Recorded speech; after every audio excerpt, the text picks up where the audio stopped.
The National Trust warns that extreme weather is having a huge impact on its buildings and gardens. The National Trust is warning that extreme weather is having a huge impact on gardens and on buildings.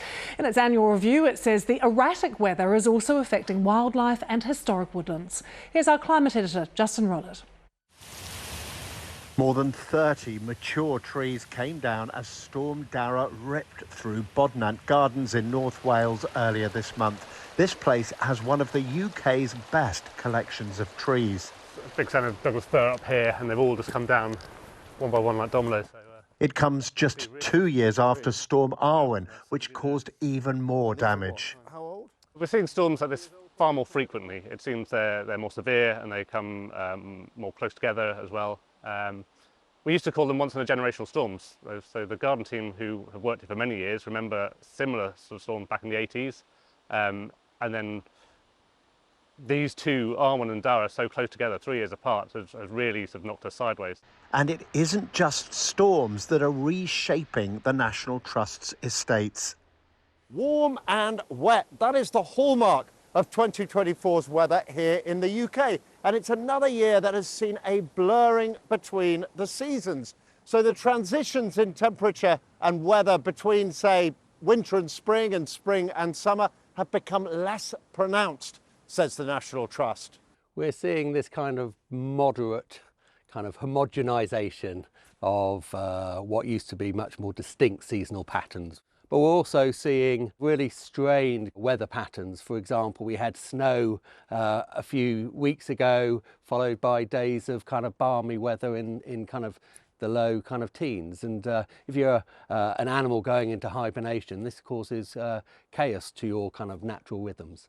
These changes saw bluebells and many other flowering plants flowering later than usual. The wet weather hit bee, wasp, butterfly and moth populations hard, and fewer insects meant bat numbers were down too. But it was a good year for saplings, which need moisture to develop strong root systems, and many species of fungi did well too, as did moisture-loving snails and slugs. Meanwhile, the National Trust reported the establishment of Suffolk's first grey seal colony at Orford Ness. The question now is what to plant in place of the lost trees. They'll need to withstand the climate in 150 years' time. So the National Trust is considering different species better able to cope with the weather extremes we can expect then.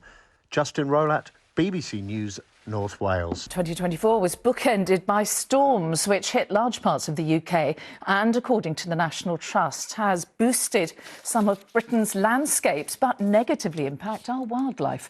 As the year nears a close, our science correspondent Martin Stew looks at this year's nature winners and losers. 2024 has been bookended by storms. Henk brought heavy rain in January. Dara wreaked destruction in December. In between, Rishi Sunak's election campaign was washed away before it even got started. But what has this year's dull, damp weather done for nature? In Cambridgeshire, it's allowing them to return Wick and Fen to its natural state. So we've had quite a wet and cool winter. It's enabled us to store some of that water in the landscape, to allow it to re-wet the peat, to store the carbon within the soil. According to the annual Wildlife and Weather Report by the National Trust, there have been other winners too.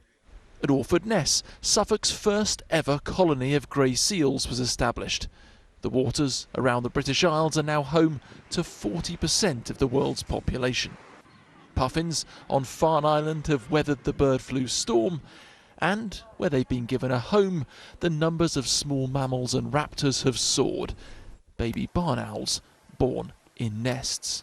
2 years ago, when we had that extreme heat and drought, trees really struggled. So the cooler, wetter weather this year has been a real boost for them. There's been less ash dieback and more beautiful autumn colours. But for every positive is a negative. This, one of only a handful of butterflies seen at Barrington Court in Somerset. So we've seen a real drop in our invertebrate population, so our butterflies and our bees, they've been really low. Here at Wick and Fen we've had our lowest record in 15 years, and that's just because of those wet springs that we had early on. Wading birds and natterjack toads have struggled too.